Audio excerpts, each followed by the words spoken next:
Good evening, ladies and gentlemen, and welcome to an evening of a different kind of theater. This month, the Paulist fathers are celebrating a birthday. They're exactly 100 years old, even if some of them don't look that old. I mean, the society is 100 years old or 100 years young, whichever way you want to put it, so some of us thought a little celebration might be in order. But what kind of a celebration? The truth is we're all saddened with the death of Father Joseph Burns of Los Angeles, formerly of Old St. Mary's here in San Francisco. We think at a time like this of the words of John Donne. No man is an island entire of itself. Every man is part of the continent, part of the main. Any man's death diminishes me because I am involved. And yet, even as we recall these words, we say to ourselves, no, it's only partly true. Every man's death enriches me. And so it is with Father Burns. We are the richer for having known him. He was, in fact, part of this production from the very beginning. And we'd like to believe that he is still a part of it, prompting us, encouraging us, widening the angle of our vision so that we may see the things that might otherwise go unseen. Well, so here we are. How do we add up the years on an occasion like this? Truth is, one doesn't try if one is wise. There's no way of counting up the years, the months, the weeks, as if there were so many items in a ledger sheet. One of our great judges has said, life is painting a picture, not doing a sum. And so it is that we are trying to do here tonight with the help of Father Burns. We're going to paint a picture. Of course, it isn't the usual kind of a picture. We call it a portrait. American portrait. But actually, it's a profile of an era, an attempt to catch a few reflections in the mirror of time. Only we're doing it with words and music instead of paint and brush. Oh, 2 acts, 1 intermission. We'll call it an experiment with form and content, an impression of a man and his time, a man and our time. Not a photograph, not a cartoon, a kind of painting in words and music, something which gives us both the highlights and the shadows of 100 years. Oh, 1 correction. We'll have to sketch in some background as we start, so we'll be taking in a little more than 100 years. But what's a year or so between friends? Especially when you're counting by the hundreds. Are we ready? Good. Then let's begin. Let's begin at the beginning.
Yes. Yes.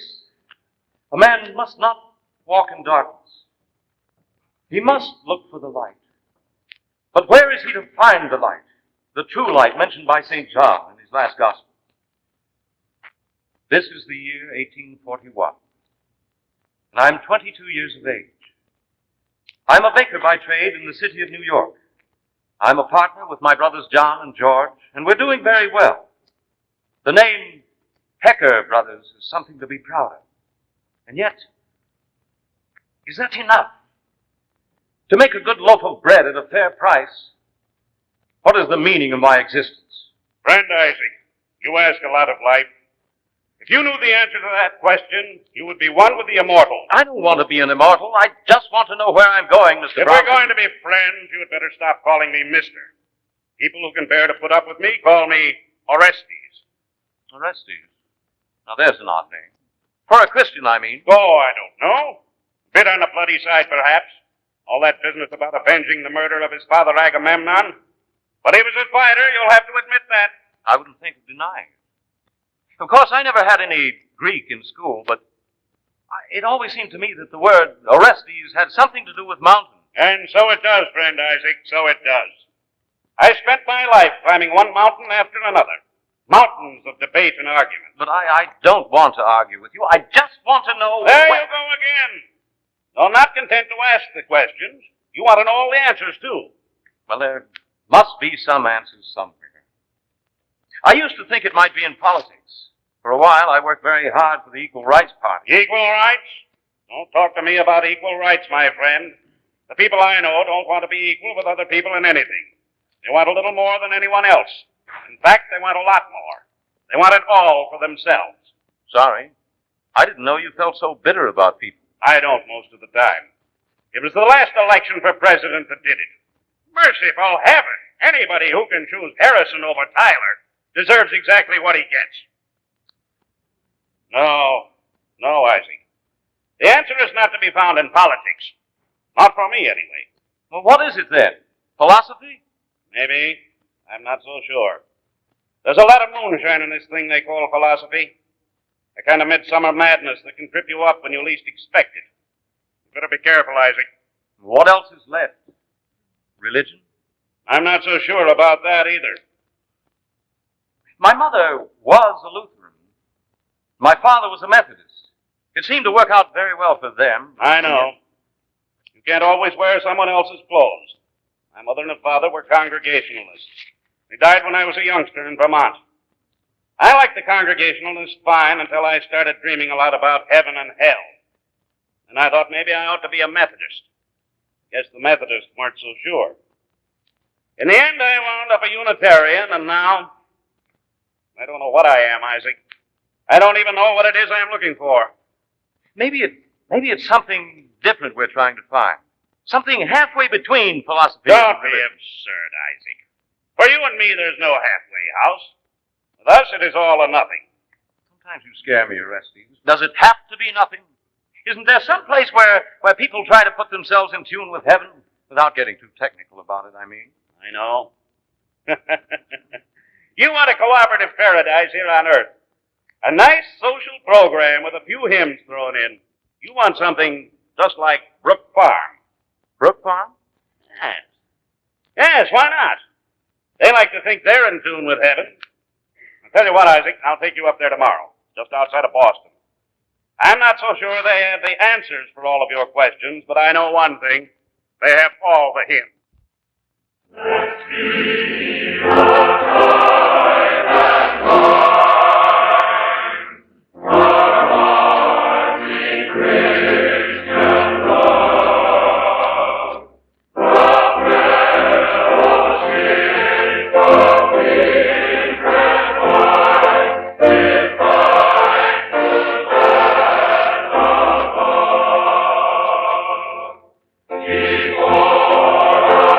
Before our brothers grow.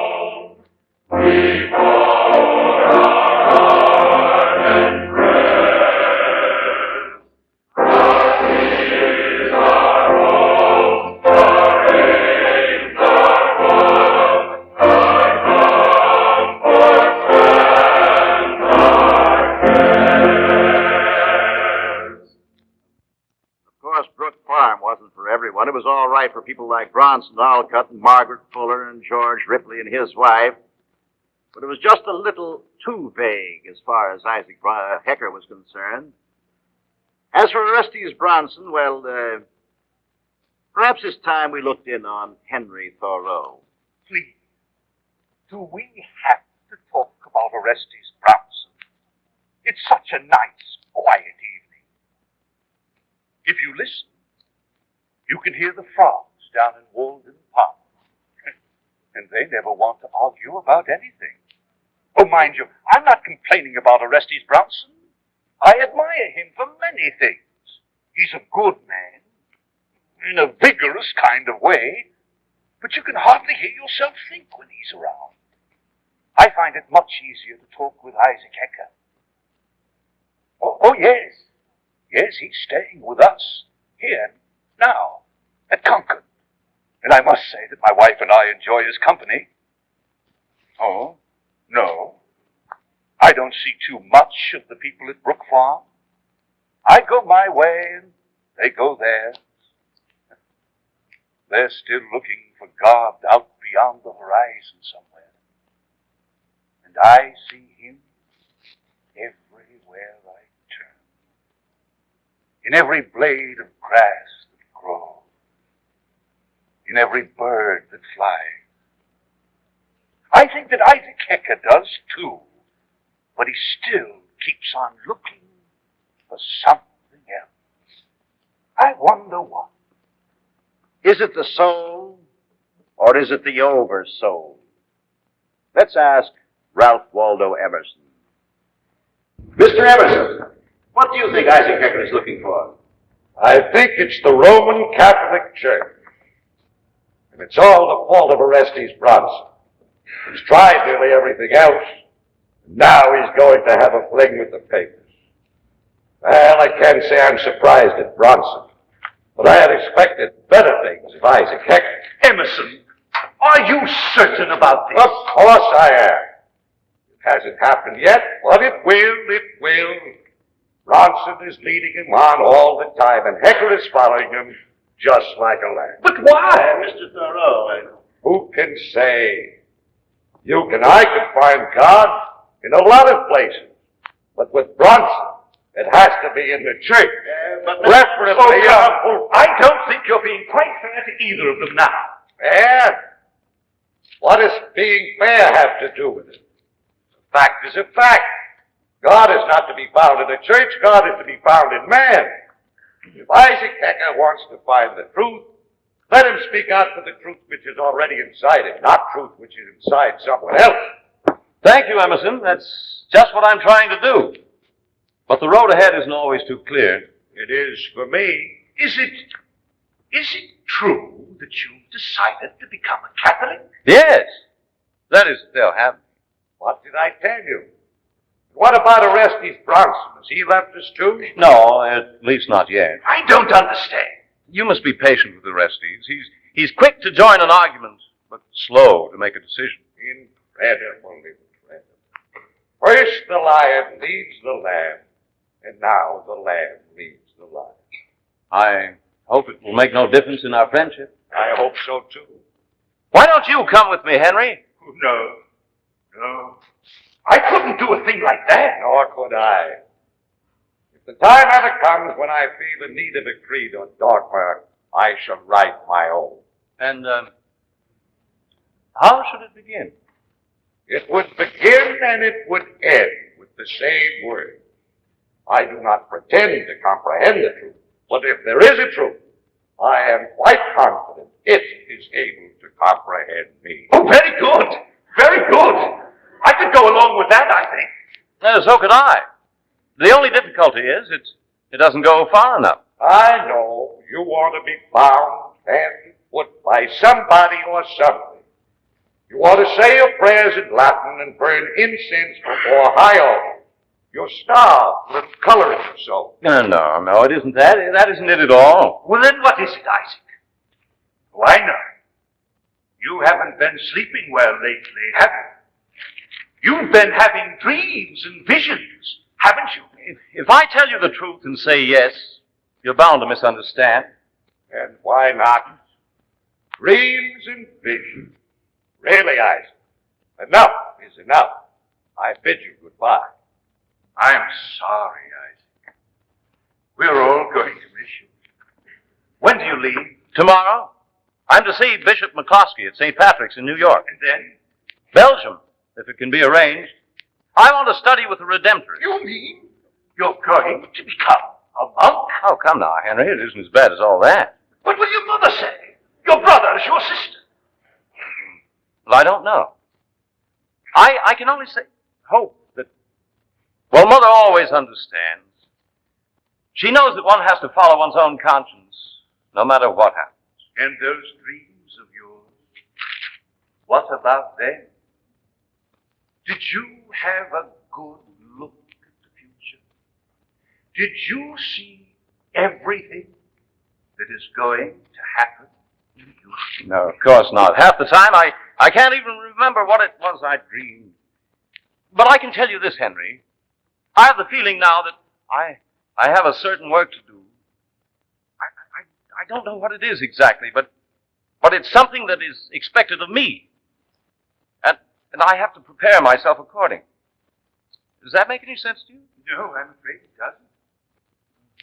But I still salute you as a friend. Goodbye,